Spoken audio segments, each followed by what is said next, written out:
So, ayan na guys. Ang sarap niya. Baka malata na ang gulay, patayin na natin ang gasol. Oh, sarap. Ang daming sahog. Sarap.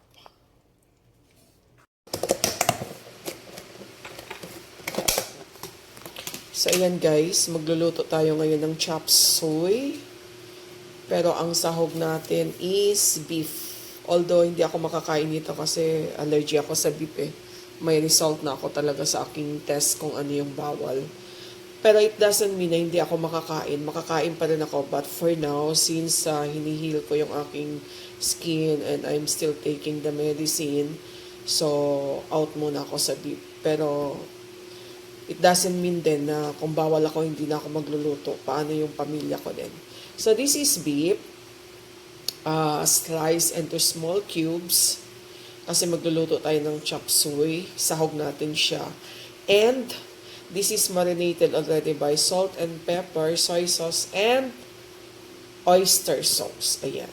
So, ito yung mga isasahog nating gulay. Meron tayong sayote, carrots, cabbage, baguio beans, and atsal.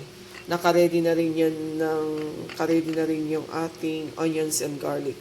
Medyo pinaparami ko na ngayon ang garlic sa pagluto kasi nakakatulong din to sa health natin eh. And then, totally chop-chop lang talaga siya kasi kung malaki, hindi rin kakainin ng mga pamilya ko yan pag nakikita. So, at least masasama siya sa gulay. So, let's cook. And then, samahan natin yan ng ating mga condiments dito. Ito yung mga condiments natin na pampalasa. More pampalasa. And nowadays, hindi na ako gumagamit talaga ako ng Knorr cubes or magic sarap. Dito na lang ako bumabawi talaga. Kasi mahal na lahat guys. Di kagaya dati. Pwede pa tayong mag Knorr cubes or magic sarap and then sabayan pa ng betchin. Betchin na lang malasa naman din. So let's start cooking. Ayan na yung kawali natin guys. Paiinitin na natin yan. Okay. So para masarap talaga yung ating chop suey na gulay.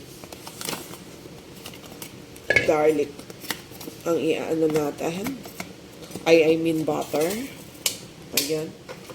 Lagyan mo na yan ng panibago yan. Tapos, kunting mantika. Gamit nating mantika guys is nowadays ito rin kasi less ng cholesterol.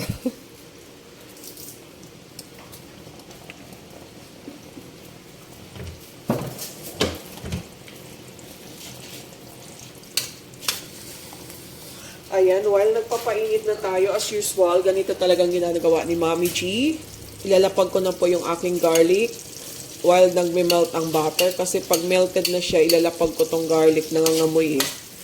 Parang amoy sunog na instead masarap yung bango ng butter. Amoy sunog pag talagang nakamelt na to. Yan. Flex ko lang pala guys ang ating fake nails. Di ba ang ganda? Wala na sa ayos, no? Talagang piniplex pa dito. Serve nyo guys, kung magluto kayo, pag hindi pa talaga totally melted ang butter, ilalagay nyo na yung garlic. Ang bango ng butter. Pero pag melt na yan, lalagay nyo yung garlic. Amoy sunog. Believe me. Ayan. Bango. Ang bango ng butter and garlic. Partner talaga ang butter at saka garlic. Okay. Ating onions. Ang onions, hindi ako masyadong stricto kahit konti lang kasi pangpalasa siya at the same time pangpaamoy ito ng katawan. Charot. Okay. So, sa garlic talaga ako kasi my health na nakakatulong dyan. Wag na yan, wag ng bata yan. Okay na yan. Itago na yan. So, yan guys. Lalagay na yan natin ang ating marinated na beef. Kasi guys, nowadays kung makita nyo, parang halos lahat beef ang sinasahog ko. Kasi yung, alam ko nag-allergy na ako eh. Kasi nakadalawang ER na ako sa aking self last last April, and then this month na naman. So, talagang alam ko may allergy ako. And all I thought, allergy ako sa chicken. So, what I did, pag nag-grocery ako, beef and pork. Pero yung nag-final test ako, allergy din pala ako sa beef. Chicken allergy ako, pero sa eggs hindi. Kaya yung kumain ako ng balot, nasugod na naman ako sa IER. Kasi ang balot, may chicken, diba? Pwede akong balot yung Penoy. So, naparami din kain ko ng beef nito. Mga last ano, kasi ito yung lagi kong niluluto. Pero, this is not good for me also. Bago ako kakain ng beef, siguro mga around after 2 months pa. Talagang i-healed ko muna kasi ang mahal ng gamot, ang mahal pa ng magpa-test sa allergy. Yan guys, magdagdag tayo ng soy sauce para mamula-mula na siya konti. And then, concentrate muna siya dyan. Kasi templado na raman yun yan.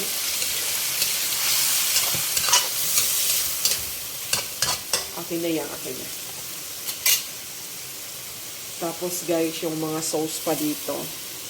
Dito natin minarinate, diba? Pinalagyan ko ng tubig. Then, kasi may konting lasa pa yun doon.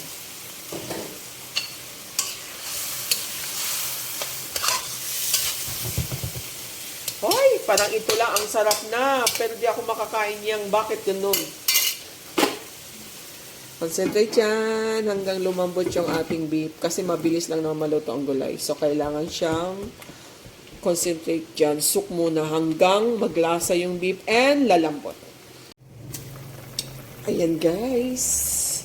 Malambot na po yung ating karne.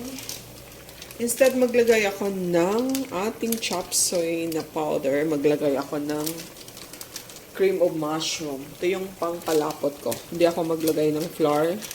Since maglagay man tayo ng mushroom, lagyan na rin natin ng cream of mushroom. Guys, sa mushroom, bawal din ako.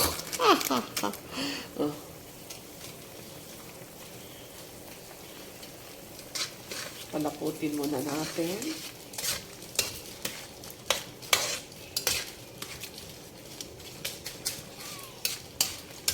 Yan, akin na yung carrots yan. Matigas is carrots.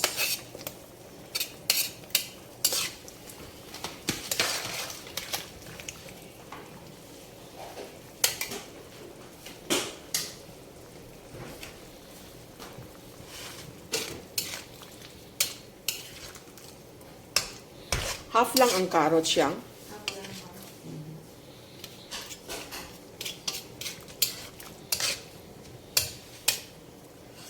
Sayote. Tapos yung ating mushroom, ilagay na rin natin. Sarap ng luto ko today, pero di ako makakain. Nakakasad. Nasasad ako guys, kasi vegetable pa naman to. Dami pang sahog oh. Nilahat ko na kasi yung beef. Okay, takpan natin saglit. Ilalagay natin yung ibang vegetable mamaya-maya. Ilagay na natin ito. Ang ating atsal.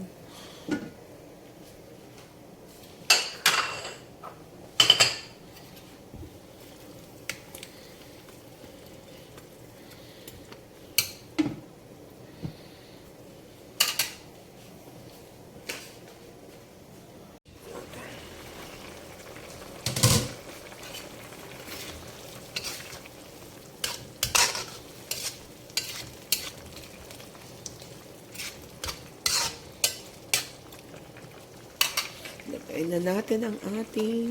Ito din ako makakain. Lahat ng beans, di ako makakain. Peanuts, my God! Dami kong allergy. Di ba guys, nakikita nyo ba yan? Ang sarap. So sad. Hatag na kay Chicha yan.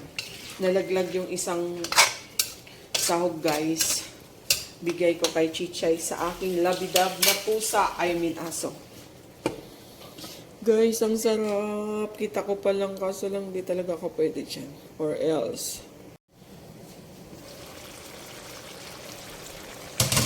Sa kutsara din. Yan yun. Taste tayo.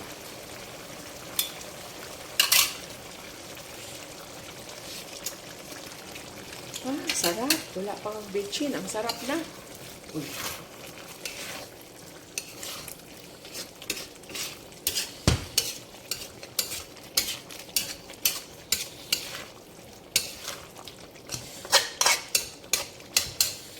Pahingi ako ng betchin yun. Pati ka ng chili flakes. 1, 2, 3, 4, 5, 6, 7, 8, 9, 10. Chili flakes natin para may spicy. Ayan katupong sili sa sarap yan. Dai ko. Katong chili nga koan. Taas mo. Lalagyan natin din to ng sili, guys. Masarap din yun. Guys, sobrang lasa. Sobrang sarap. Honestly speaking, my God. Totally my... Guys, sobrang sarap niya. Nananamnam talaga. Oh. So, ayan na guys. Ang sarap niya. Baka malata na ang gulay. Patayin na natin ang gasol. Oh, sarap. Ang daming sahog. Sarap. Ilagay na natin ang ating final round. Naglagay na ako konti guys. Pero feeling ko mas masarap. Marami pang gulay.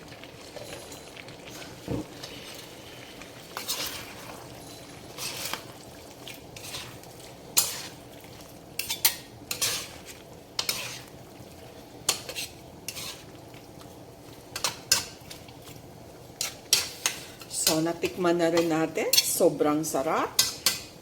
So, here you go. This is the finished product. Sobrang yummy.